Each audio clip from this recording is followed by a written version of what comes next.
नमस्कार। A to Z dishes Usha Korjani में आप सभी का एक बार फिर से स्वागत है। आज आपके साथ मैं शेयर करने जा रही हूँ मिनी बाखरवड़ी की रेसिपी। बच्चों से लेकर बड़ों तक को ये बाखरवड़ी पसंद आएगी। बहुत ही आसान है इसे बनाना। इसे आप चाय के साथ खाएं या फिर ऐसे ही खाएं, बहुत ही मज़ेदार लगती है और इसे आप 15 से 20 दिन तक स्टोर भी कर सकते हैं। तो चलिए बनाना शुरू करते हैं। तो उसके लिए मैंने यहाँ पर आप देख सकते हैं कुछ इस तरह से इंग्रेडिएंट्स ले लिए हैं। ये जो इंग्रेडिएंट्स है ये मसाले के लिए हैं और उसके बाद यहाँ पर जो मैंने ये मैदा लिया है और ये बेसन और यहाँ पर मैंने लिए ये इमली की चटनी। ये कैसे बनाते हैं मैं आपको लिंक दे दूँगी डिस्क्रिप्शन में, आप वो देखकर भी बना सकते हैं। तो चलिए आटा गूंदना शुरू करते हैं। तो उसके लिए मैंने यहाँ पर एक बाउल लिया है, इसमें मैं डालूँगी 2 कप मैदा, इसी के साथ डालूँगी आधा कप बेसन। फिर मैं यहाँ पर डाल रही हूँ 2 बड़े चम्मच तेल और यहाँ पर मैंने ले ली है आधी चम्मच जितनी अजवाइन। इसे हम इस तरह से मसल कर डालेंगे। तो यहाँ पर मैंने अजवाइन भी डाल दिए है और फिर मैं डाल रही हूँ आधी चम्मच नमक। आप अपने स्वाद के अनुसार भी डाल सकते हैं। अब अच्छे से मिला लेंगे। तो यहाँ पर आप देख सकते हैं मैंने मिला लिया है। अब यहाँ पर मैंने लिया है आधा कप पानी, पर हमें पूरा नहीं डालना है, थोड़ा थोड़ा करके डालना है और आटा गूंदना है। आटा नहीं ज़्यादा नरम होना चाहिए और ना ही ज़्यादा सख्त होना चाहिए। थोड़ा थोड़ा कर डालें और आटा आप अच्छे से गूंदें। तो यहाँ पर आप देख सकते हैं मैंने आधा कप जितना पानी लिया है और हमारा जो ये आटा है कुछ इस तरह से तैयार हुआ है। देखिए ये जो आटा है बिल्कुल ना ही ज़्यादा नरम है ना ही ज़्यादा सख्त है, मीडियम है।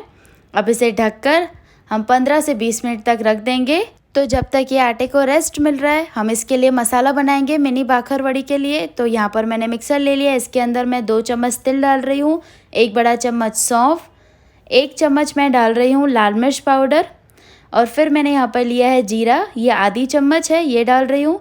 फिर मैंने यहाँ पर लिया है नारियल का बुरादा 1 बड़ा चम्मच, जिसे डेसिकेटेड कोकोनट भी कहते हैं। धनिया पाउडर 1 चम्मच जितना, चीनी आधी चम्मच, गरम मसाला मैं डाल रही हूँ आधी छोटी चम्मच, हल्दी पाउडर मैं डाल रही हूँ आधी चम्मच और नमक मैं डाल रही हूँ आधी छोटी चम्मच। डालने के बाद ढककर अच्छे से इसे हम पीस लेंगे। तो यहाँ पर आप देख सकते हैं मैंने इसे पीस लिया है और ये हमारा बाखरवड़ी के लिए मसाला तैयार है। और इधर 15 से 20 मिनट हो चुके हैं, आटे को अच्छा रेस्ट मिल चुका है। अब इसे हम फिर से एक बार इस तरह से मसल लेंगे और थोड़ा सा इस तरह से मैं तेल लगा लूँगी और अच्छे से फिर से मसल लूँगी। तो यहाँ पर इस तरह से मैंने आटे को मसल लिया है। अब इसमें से हम लोइयाँ निकालेंगे मीडियम साइज़ की। तो इस तरह से पहले मैंने थोड़ा सा आटा लिया है, ऐसे लंबा कर लिया है और अब इसमें से हम छोटी छोटी इस तरह से लोइयाँ निकालेंगे मीडियम साइज़ की। तो यहाँ पर मैंने निकाल ली है। अब एक लोई को उठाएंगे और दोनों हाथ के बीच में इसे हम अच्छे से मसल लेंगे।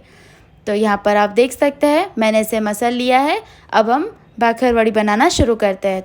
तो उसके लिए एक लोई ले लीजिए और इसे बेलते जाइए। यहाँ पर आप मैदा छिड़क कर उसके बाद भी इसे बेल सकते हैं या फिर मेरी तरह भी इसे बेल सकते हैं।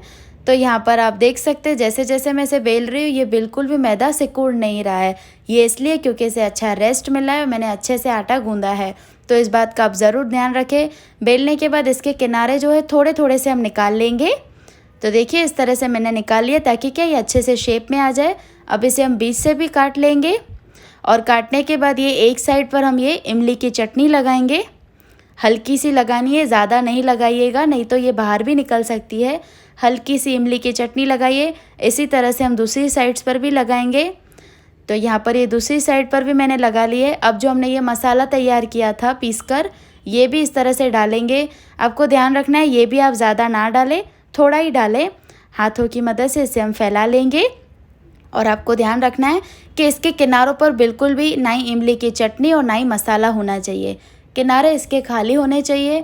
अब इस पे हम हल्का सा इस तरह से पानी लगाएंगे। जो ये सारे चारों तरह के किनारे उस पे हमें पानी लगा लेना है। पानी लगाने के बाद बिल्कुल सावधानी से उठाते हुए इसे हमें इस तरह से रोल करना है। देखिए इस तरह से करते जाइए। तो यहाँ पर ये एक रोल मैंने कर लिया है। इसी तरह से ये मैं दूसरा रोल भी कर लूँगी। रोल करने के बाद इसके जो दोनों साइड के किनारे है उसे आपको अच्छे से बंद कर देना है। तो यहाँ पर आप देख सकते हैं मैंने ये दूसरा रोल भी तैयार कर लिया है। अब थोड़ा सा मैदा छिड़क कर ऐसे हाथों की मदद से रोल कर दीजिए। तो तो यहाँ पर करने के बाद नाइफ़ ले लेंगे और ये इस तरह से कट करेंगे। तो कट कर लिया है। इसी तरह से अब हाथों में एक लेंगे और इसे दबा लेंगे। तो लीजिए तैयार है ये बाखर वड़ी। इस तरह से हल्का सा दबाना है, ज़्यादा नहीं। अब इसी तरह से मैं आपको दूसरी बता देती हूँ। आप इस तरह से मैदा छिड़क लीजिए, नहीं छिड़केंगे कोई बात नहीं, पर आप छिड़केंगे तो इस तरह से बेलना है, फिर बीच से काटना है। अंदर इमली की चटनी लगानी और मसाला, पर आपको ध्यान रखना है कि आप थोड़ा थोड़ा लगाएं, नहीं तो क्या होगा अगर आप ज़्यादा लगा लेते हैं तो उससे जब आप इसे रोल करेंगे तो ये बाहर निकल सकता है। इसके किनारों पर बिल्कुल भी चटनी और मसाला नहीं होना चाहिए। चारों तरफ पानी लगाने के बाद हमें इस तरह से इसे रोल करते जाना है। रोल करने के बाद इसके जो दोनों किनारे हैं उसे हमें अच्छे से फिट करना है। थोड़ा थोड़ा इस तरह से और रोल करना है। उसके बाद इसे हमें कट करना है। तो देख सकते हैं इस तरह से कट करने के बाद यहाँ पर मैं ये प्लेट में सारी बाखरवड़ी को रख रही हूँ जितनी अभी मेरी बनी है। तो ये जो बाखरवड़ी जितनी मेरी तैयार की हुई है इसे मैं पंखे के नीचे रख दूँगी 10 मिनट के लिए। तो यहाँ पर आप देख सकते हैं 10 मिनट हो चुके हैं। तो उसके लिए मैंने तेल गरम करने रख दिया है। तो जब तक ये गरम हो रहा है मैं आपको ये दिखा देती हूँ। ज़्यादा नहीं रखना है, सिर्फ 10 मिनट तक ही रखें। और ये जो तेल है वो मध्यम गरम होना चाहिए, बिल्कुल धुआंधार नहीं होना चाहिए, इस बात का आप ध्यान रखें। ये बाखरवड़ी को इस तरह से डालेंगे और इसे लो टू मीडियम फ्लेम पर हमें चलाते हुए फ्राई करना है, यानी कि तलना है जब तक इसके ऊपर सुनहरा कलर नहीं आ जाता है। अगर आप इसे तेज़ आंच पर फ्राई करते हैं तो अंदर का जो मसाला है वो जल सकता है और इसका स्वाद बिगड़ सकता है। और जैसे कि मैंने आपको बताया कि जो तेल है वो आप मध्यम गरम करें, तो उससे क्या है अगर आप तेज़ गरम कर लेते हैं तो तुरंत ही जैसे आप डालेंगे बाखरवड़ी तो उसका रंग बदल जाएगा और वो अंदर से कच्ची रह जाएगी। तो यहाँ पर हमारी बाखरवड़ी तैयार है, एकदम मज़ेदार वाली मिनी बाखरवड़ी। और इसे आप एक एयर टाइट कंटेनर में 15 से 20 दिन तक रख भी सकते हैं और मज़े से खा सकते हैं। तो इसे बनाइए और मुझे कमेंट सेक्शन में बताइए कि आपको ये मेरी रेसिपी कैसी लगी है। अच्छी लगी है तो वीडियो को लाइक कीजिए, शेयर कीजिए अपने फ्रेंड्स और फैमिली के साथ, और मेरे चैनल को सब्सक्राइब करना बिल्कुल ना भूलें। आज के लिए बस इतना ही। कल फिर मिलती है एक न्यू रेसिपी के साथ। तब तक के लिए थैंक यू फॉर वॉचिंग।